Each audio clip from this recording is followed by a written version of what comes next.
কালিৰ ঘটনাটো খুবেই দুখজনক ঘটনা। আমাৰ স্বাস্থ্য বিভাগে ইমান সফলতাৰে কাম কৰাৰ পিছত আমি দেখিছোঁ যে এই ঘটনাটোৱে কিছু হ'লেও কালিমা হানিছে আৰু এনেকুৱা ধৰণৰ আমি দেখি আহিছে কিছুমান যেনেকৈ আৰক্ষীয়ে ইমান ধুনীয়া কাম কৰাৰ মাজতে যেনেকুৱাকৈ দুই চাৰিটা বেয়া কাম কৰে আৰু ইয়াতো এনেকুৱা এটা বেয়া কাম এটা হৈছে। প্ৰকৃত কথাটো কি সেইকাৰণে আজি উপায়ুক্ত ডাঙৰীয়াক মই কৈছোঁ যে NHMৰ ডাইৰেক্টৰৰ লগত কথা পাতি পেলাই এটা ষ্ট্ৰং এখন এনকুৱাৰী কমিটি গঠন কৰাৰ কাৰণে কৈছোঁ আৰু এই এনকুৱাৰী তেখেতে যাতে এসপ্তাহৰ ভিতৰতে যাতে কমপ্লিট কৰি পেলাই যাতে প্ৰতিবেদন দিয়ে।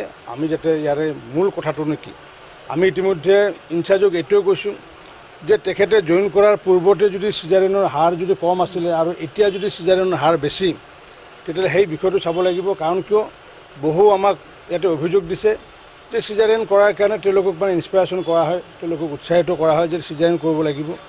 কিন্তু একেখন হস্পিটেলত যদি এই ইনচাৰ্জজন অহাৰ আগতে যদি চিজাৰিনৰ হাৰ যদি কম আছিলে, যদি 300ৰ ভিতৰত যদি 10% চিজাৰিন হয়, এতিয়া যদি 20% চিজাৰিন যদি হয়, তেতিয়া সেইটোৱে এটা তদন্তৰ অন্য এটা দিশ এটা হ'ব। সমগ্ৰ বিষয় চাই পেলাই আমি উপায়ুক্ত ডাঙৰীয়াক আমি আহ্বান জনাইছোঁ যাতে এই তদন্তৰ প্ৰতিবেদন যাতে 7 দিনৰ ভিতৰত চৰকাৰত যাতে জমা দিয়ে।